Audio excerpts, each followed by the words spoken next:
A cold wind whispered through the empty corridors of the rusted tomb. The tomb was older than any living memory, drifting on a dead planet far from the busy stars.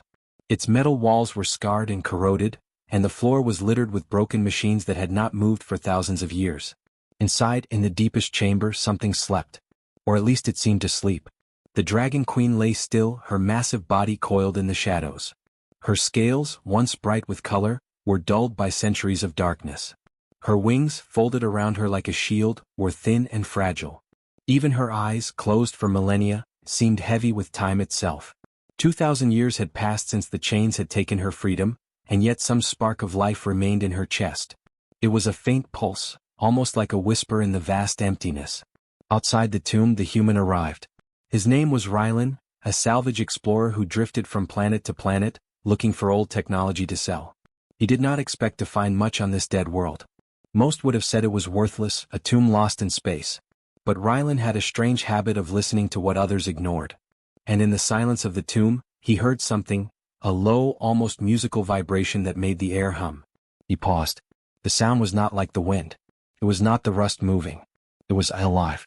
The human stepped carefully, his boots making soft echoes on the metal floor. Every corridor he passed was dark and quiet. Shadows twisted along the walls and small lights flickered from broken consoles. He had no idea what waited for him. He only knew that curiosity would not let him turn back. The closer he came to the inner chamber, the warmer the air became.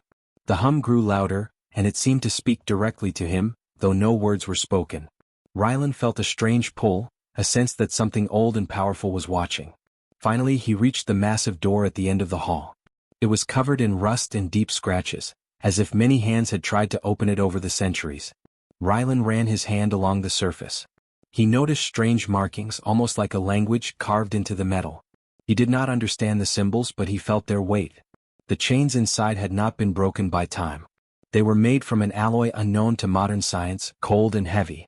The Dragon Queen had struggled against them when she was first locked away, and though she had long given up hope, a faint memory of that struggle lingered in her mind. The chains had been a cruel gift from those who feared her. They had thought that time alone would destroy her spirit. But now something had changed. The human's presence stirred the air, shaking the dust that had settled for thousands of years. The Dragon Queen's eyes opened slightly, and she felt the smallest movement in her chest, a beat that had long been forgotten. She did not yet rise. Her body was weak. Her mind was fogged with memory and pain. Yet she sensed the human. She smelled curiosity, courage, and something she could not name. Rylan knelt and studied the chains. He ran his fingers along the rusted locks and mechanisms. He did not feel fear. Most would have fled if a giant dragon stirred in the darkness, but he was not most humans. His mind was full of questions, not of threats. He whispered as if the dragon could hear him, "I don't know what you are, but I want to help." The hum shifted. It became a faint vibration in Rylan's chest. The tomb seemed to breathe as if it were alive. Small pieces of rust fell from the ceiling, and the shadows twisted differently now. The Dragon Queen's tail twitched under the weight of chains. She had not moved like this in centuries. For a moment neither spoke. Time stretched, filled only with the soft echoes of metal and the faint hum of life. The tomb had been empty for too long. It had been cold, silent, and dead. But now it felt watched. Rylan touched one of the chains. The metal was cold, unyielding, but his hands were steady. He found a small lever and tried to lift it. Sparks flew, and a low grinding sound echoed across the chamber. The Dragon Queen flinched. It had been so long since she had heard such a sound, and her heart, long buried in shadow, beat a little faster. "You're awake," she whispered to herself, though no sound left her lips. She could not speak yet, but she could sense the human's intent. There was no malice. No hunger. Just hope. The tomb seemed to react. Panels along the walls flickered faintly. Old lights blinked to life, revealing the size of the chamber. It was enormous, high enough for a creature of her scale to stretch its wings. Rusted statues of dragons lined the walls, frozen in poses of flight and battle. They had watched her enter this prison, and now they seemed to watch the human. Rylan felt the air thicken. He could sense the presence before he saw it. The Dragon Queen's massive head lifted slightly, and her eyes opened fully. They glowed faintly in the dim light, a color lost to time. He froze, but he did not step back. Instead he looked straight at her. "Do you need help?" he asked, his voice barely more than a whisper. The Queen studied him.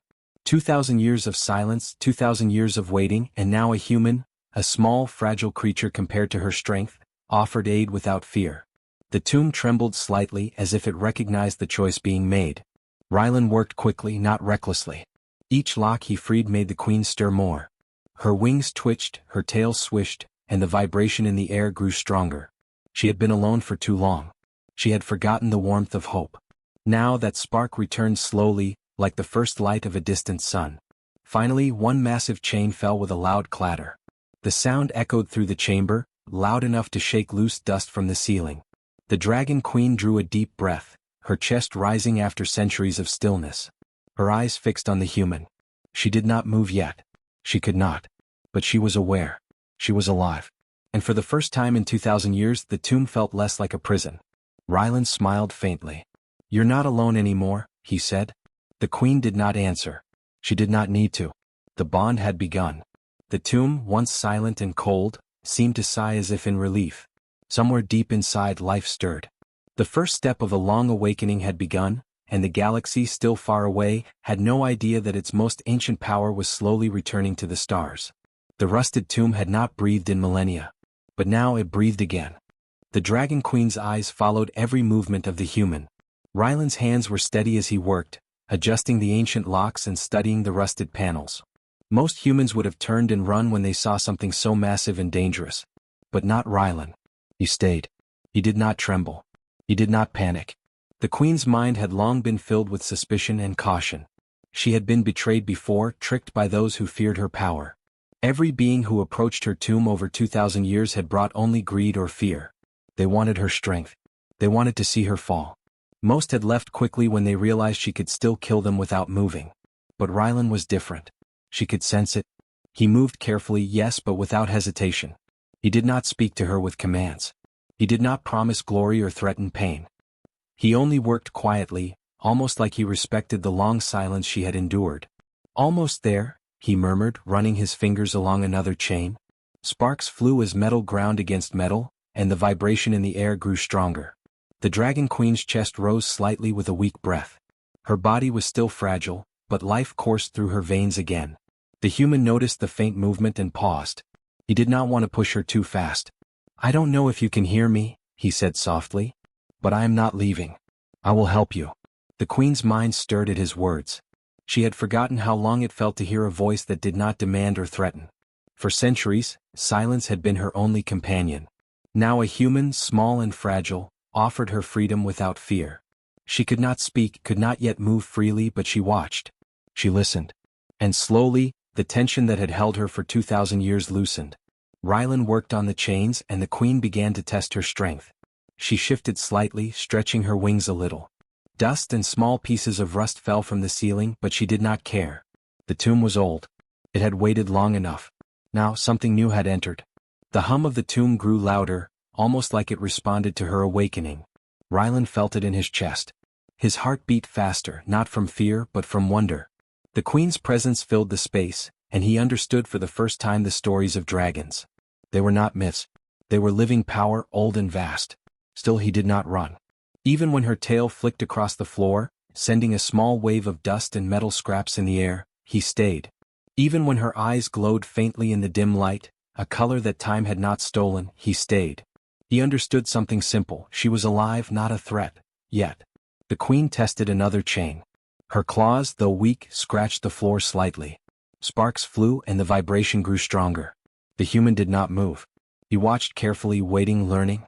He understood that rushing her could be dangerous. Patience was safer, but more than that, patience was respectful. "Your chains are old," he said softly, "but you are older. You survived this tomb for thousands of years. You are stronger than this metal. And I will help you get free." The queen's mind remembered the pain of betrayal. She remembered the enemies who had locked her away. She remembered the loneliness, the silence, the weight of waiting for centuries. But she also remembered something long buried: trust. She had trusted before and it had been broken. Could she trust a human? Could she let him touch the chains that had held her for millennia? She allowed a small test. A finger of her claw brushed lightly against one of the chains. It rattled under her touch. Rylan noticed immediately and adjusted his grip. "Easy," he said. "We'll do this together." The tomb seemed to breathe with them. Lights flickered, Dust moved in slow spirals and the hum became louder. The queen felt the vibration in her chest. Her heart, long frozen by despair, beat faster. She was not alone anymore. For the first time in 2,000 years, someone believed in her without fear. Minutes passed. Chains fell one by one, some heavy, some rusted nearly through. Rylan worked carefully, sometimes wiping sweat from his forehead. The queen did not intervene directly, but her presence made the work easier. The metal seemed to respond to life, to courage. The tomb, once cold and empty, felt almost alive now. Then came the heaviest chain. It had bound her wing to the floor, keeping her from rising. Rylan placed both hands on it. Sparks flew as he worked. The queen's wings twitched nervously. If she had the strength, she would have lifted him into the air. But she did not. Instead, she waited, watching. Finally, with a loud clatter, the chain fell. The sound echoed across the tomb. The queen stretched slightly, testing her body. Her wings rose slowly, then fell, weak but moving. Dust swirled in the air, and a faint glow of life shimmered along her scales. She was awakening. Rylan stepped back, smiling faintly. "You're not alone," he said again. "You don't have to be alone anymore." The queen's eyes studied him, and for the first time she recognized courage. Not the kind that came with weapons or power, but the courage to face something unknown and choose not to run. That courage was human, and it was rare. The tomb had been a prison for centuries. It had been cold, silent, and lifeless. But now it hummed with the slow pulse of life. The queen's body stirred. Her mind cleared slightly. And somewhere deep inside, the spark of hope began to grow. Rylan looked at her, then around the chamber. "We have a long way to go," he said softly. "But you're not trapped anymore." The queen did not reply. She did not need to. Her eyes glowed faintly, and she raised her head a little higher. The chains were gone. The tomb was no longer her cage. She was alive, and the human had chosen to stay when every instinct told him to run. That choice mattered more than any weapon, more than any fleet, more than any plan of revenge. For the first time in 2,000 years, the Dragon Queen felt she might move again. And the human, the one who refused to run, would walk beside her. The tomb, ancient and rusted, had begun to breathe once more. Not with fear. Not with despair. But with the slow, careful rhythm of life returning. The Dragon Queen moved slowly at first, her body still weak from centuries of stillness. Each step echoed across the rusted tomb, metal clanging softly under the weight of her claws. Rylan stayed close, watching carefully. He did not speak loudly, knowing that sound might startle her, but he made small encouraging gestures. "Take it easy," he said softly. "We don't need to rush." The queen's eyes scanned the walls. The chamber was enormous, filled with statues and machinery that told the story of her people. Long ago, dragons had ruled the stars. They had built fleets, guided civilizations, and kept the balance in the galaxy. Now, most of that had been forgotten. Statues of dragons, frozen in battle and flight, were all that remained. Rust and decay had claimed the rest. The queen touched a statue lightly with her claw. It vibrated faintly, as if remembering her touch. She remembered the galaxy she had once protected. Empires that had seemed powerful were weak now. Planets she had once flown over were silent. And the species that had betrayed her centuries ago had long vanished. Rylan noticed her pause and followed her gaze. "You protected them?" he asked. The queen did not answer with words. She only nodded slightly, her eyes reflecting memories long buried. She had defended countless worlds, guided species, and kept peace among civilizations that had eventually feared her. Fear had been her undoing, not her actions. The galaxy had forgotten what dragons were truly like. It had remembered only power and danger. Rylan knelt and examined the control panels near the statues. Sparks flew as he brushed dust away. "You've been here a long time," he said quietly. "No one remembered. They thought you were gone forever." The queen watched him. She could not speak yet, but she understood. The tomb had been a prison, yes, but it had also been a memory trap. For 2,000 years, the galaxy had lived without dragons, and the balance had shifted. Now she was awake again. And the question was simple. What would she do with her return? Rylan began opening old access panels.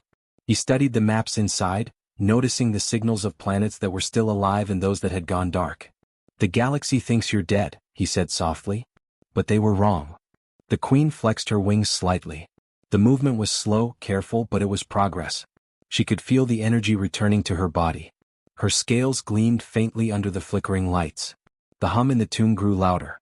Life, she realized, had not left her entirely. As she regained strength, her mind drifted back to the betrayal that had imprisoned her. Ancient allies, humans and aliens alike, had feared her influence. They had built the tomb, sealed her in chains and left her to die. And for centuries they had celebrated her absence, believing the galaxy was safer without her. But in truth it had been weaker.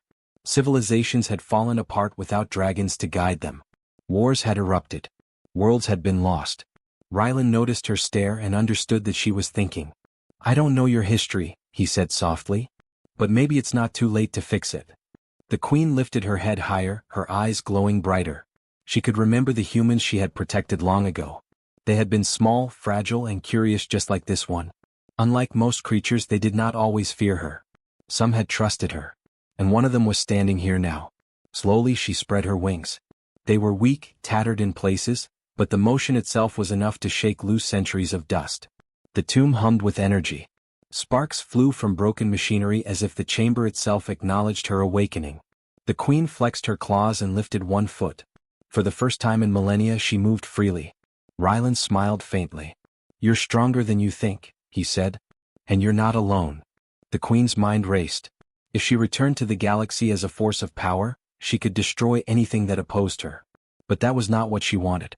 She remembered the world she had once saved, the species she had once guided, and the humans who had once trusted her. Power without purpose was meaningless. She looked at Rylan, standing quietly beside her. The human had not promised her glory. He had not tried to control her. He had simply refused to run. That simple choice, so small to others, carried more weight than any fleet or weapon. It reminded her of something she had almost forgotten. Strength was not only in the claws or fire. Strength was in courage, in trust, in the will to do what was right. Rylan reached toward her. "We need to get out of here," he said softly. "The tomb is old. If it collapses, we could be trapped again." The queen nodded, understanding the urgency. She stepped carefully toward the exit. Her wings lifted slightly, brushing against the ceiling, then folded neatly to keep balance. The hum of the tomb grew louder. Dust and metal fragments fell as the ancient chamber recognized life returning to it.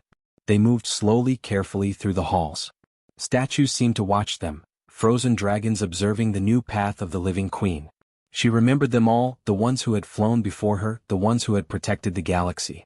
And she understood something important. The galaxy had not only forgotten her, it had forgotten what dragons stood for. With each step she felt her strength returning. The chains were gone. The fear had faded. She could choose the next moment of the galaxy and she could choose wisely. Rylan glanced at her and said softly, "They won't know what hit them." The queen's eyes glowed brighter. She did not think of destruction. She thought of guidance, of balance, of teaching a galaxy that had lost its way. Her power was vast, yes, but it was not meant for fear. It was meant for protection. Outside the tomb, the stars were distant and cold. Signals of nearby planets flickered faintly in the distance.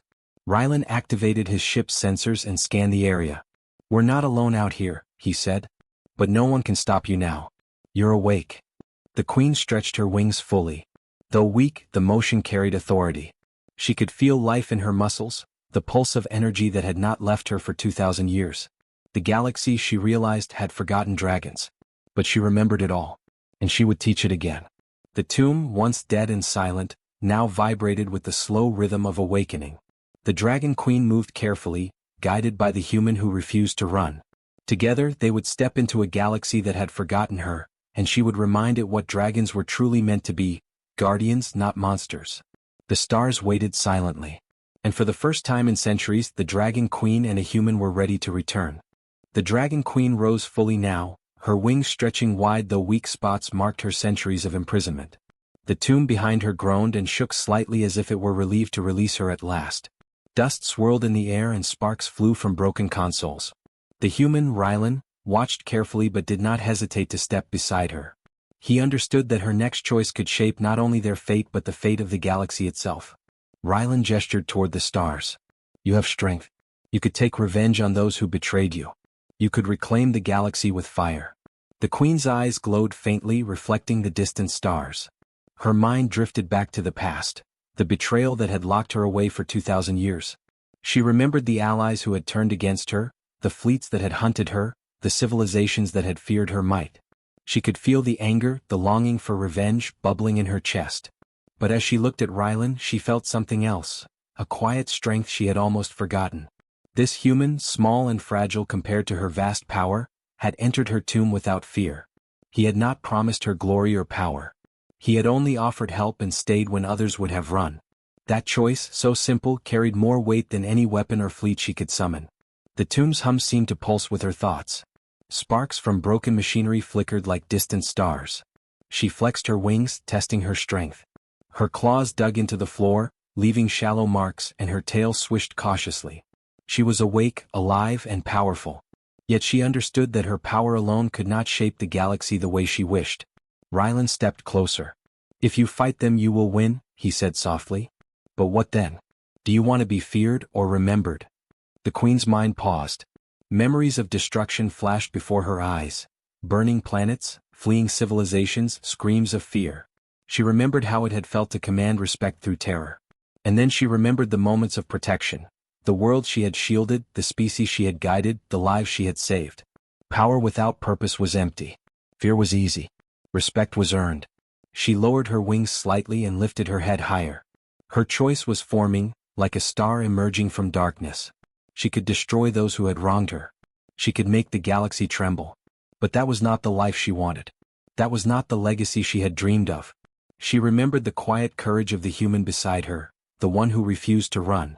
That courage showed her a path she had almost forgotten, strength with restraint. The chamber seemed to respond. Dust swirled and flickering lights pulsed softly. Statues of dragons frozen in battle seemed to watch her. They had seen empires rise and fall, wars won and lost, and they had waited for her to return. And now they waited for her choice. Rylan extended a hand toward her. "I will walk with you," he said. "We don't need to fight blindly. We can show the galaxy a new way." The Queen's eyes softened. She stepped closer to him, her massive claws careful not to harm him. She could feel the power returning to her body, but more important, she felt clarity returning to her mind.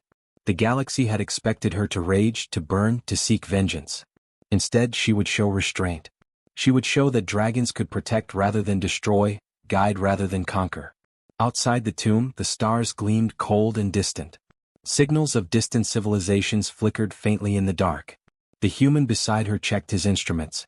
"They'll know you're awake soon," he said. "They'll come. Some will want war. Some will want peace. But they won't know what to expect from you now." The Queen flexed her wings again, this time fully. Though still fragile in parts, her body was regaining power. She could feel the pull of the galaxy, the threads of old conflicts, the whispers of civilizations long gone. And she could also feel something else, choice. She could take the path of rage or the path of wisdom. And she understood that wisdom was the stronger path. She turned her gaze toward Rylan. He was small, yes, but brave. He had entered her tomb, freed her from chains, and refused to run. That courage had reminded her that true strength was not in fear or destruction, but in compassion and courage. Rylan smiled faintly. "Whatever you choose I'll follow," he said. The Queen inhaled slowly, filling her lungs with the stale air of the tomb one last time. Then she exhaled and let her wings rise fully. Sparks and dust swirled as the chamber seemed to acknowledge her decision. She would not destroy. She would not rule through fear. She would guide, protect, and remind the galaxy of what dragons were truly meant to be. From the shadows of the tomb, old machines stirred faintly, detecting life and movement after centuries of silence.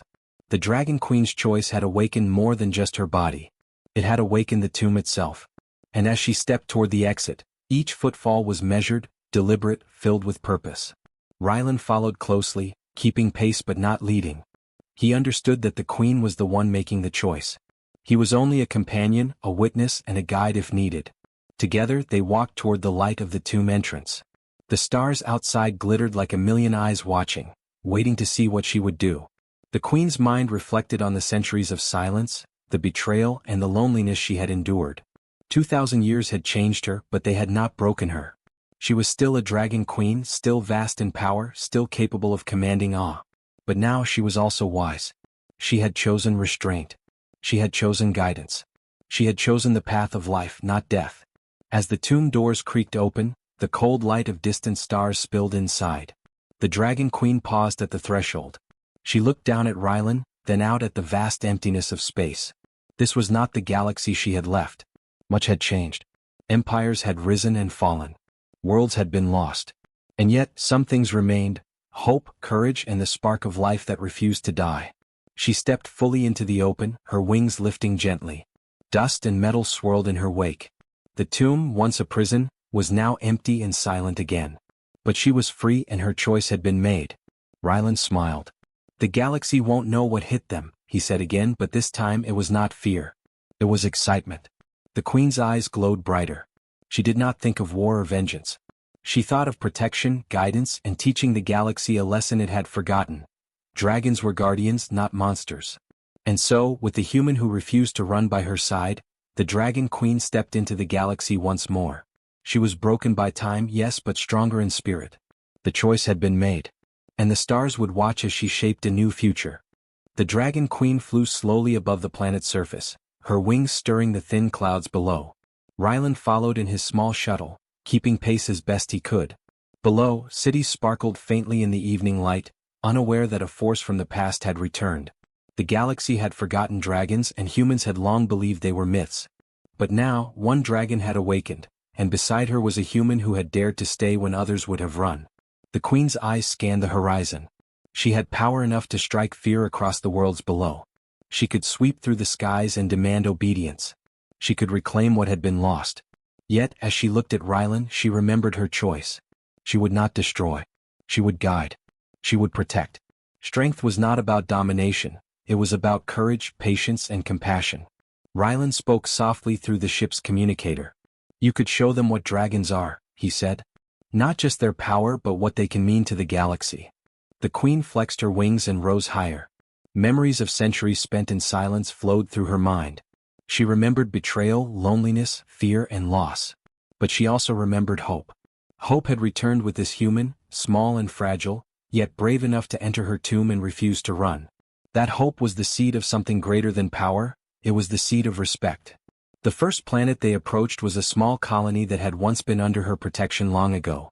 Its people had lived in fear of galactic conflicts. When they saw the massive dragon approach, panic spread. Cities went dark, alarms rang, and citizens hid. But the queen did not roar or strike. She circled the skies, letting her presence be felt but not feared. Rylan guided the humans below. Do not panic, he said over comms. She is awake, yes, but she is not here to harm you. The queen hovered above the main city, wings partially folded to show control. The colony's leaders came out slowly, trembling, unsure what to expect. She lowered her massive head, almost bowing, and a soft hum of recognition vibrated through the air. The humans could feel it in their chests, a pulse of calm that made their fears shrink. For the first time in the galaxy, humans understood something they had never truly believed. Dragons could be allies, not enemies. Power did not always come with destruction. Strength could protect rather than destroy. And courage could come in the smallest forms, even in humans who dared to walk where no one else would. News spread quickly across the stars. Signals bounced from planet to planet, reporting that the Dragon Queen had returned. Some fleets prepared for war, expecting vengeance and fire. Others watched carefully, uncertain what this ancient being would do. And all across the galaxy, humans told the story of a small explorer who had entered a tomb and refused to flee. A human who had freed the queen without weapons, without greed, without fear. The Dragon Queen moved with care. She never attacked. She never destroyed. She protected colonies from pirate raids, guided lost ships through dangerous sectors, and helped repair broken planets using knowledge from her own long history. Wherever she went, she reminded the galaxy of balance. And everywhere she went, humans were there beside her, guiding, helping, learning, and growing in courage. Rylan stayed close, often riding on her back when traveling between planets. Others watched, amazed that a human could walk beside a dragon as an equal. He did not ride her because he demanded to. He rode because she allowed it, and that trust became a lesson for all who saw it. Courage was not about strength alone, it was about standing by what is right even when danger is near. Over time, humans became known across the stars not for weapons, not for empires, but for something rarer: courage, compassion, and the will to do what is right. They were the species who would enter darkness and choose to help, the species who would face power and remain unafraid. And dragons, who had once ruled through fear, began to follow them willingly, curious and cautious, learning that humans could be guides as well as allies. The Dragon Queen often looked at Rylan and felt something she had not felt in millennia: peace. She had been alone for 2,000 years, trapped in silence and shadow. Now she was free not only in body but in spirit. And the human who refused to run had reminded her what life could mean when courage walked beside power.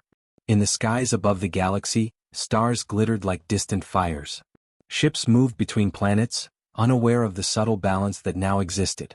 But dragons flew in quiet patrols, guided by humans, protecting worlds rather than conquering them. And everywhere that humans were, the story of courage spread. Of a human who freed a dragon who chose protection over vengeance, and a partnership that reminded the galaxy of the true meaning of strength. Rylan laughed softly as he watched the queen fly past a planet. "You didn't have to be alone anymore," he said. "And now, no one has to be afraid of you." The queen's eyes glimmered, reflecting the stars. She did not speak, but she understood. The galaxy would remember this moment, the day a human reminded a dragon of what it meant to protect rather than destroy. Humans had shown courage, dragons had shown restraint, and the universe had learned a lesson that no fleet, no weapon, no empire could teach. And so, humanity became known not as the strongest species, nor the largest, nor the most advanced. Humanity became known for courage, the courage to enter darkness, to stand by what is right, to help without fear, and to inspire others to do the same. The Dragon Queen soared higher, carrying the hope of dragons and humans together. Rylan followed, smiling quietly. The galaxy, vast and endless, had learned something it had forgotten. Power without courage is empty, but courage can awaken even the oldest and greatest of beings. And in that quiet, shining moment above countless worlds, the Dragon Queen and the human who freed her became a legend. One that spoke not of fear but of hope, trust, and the bravery of a species that refused to run. The stars, silent and bright, seemed to shine just a little warmer that day, as if the universe itself had learned what humanity could truly become.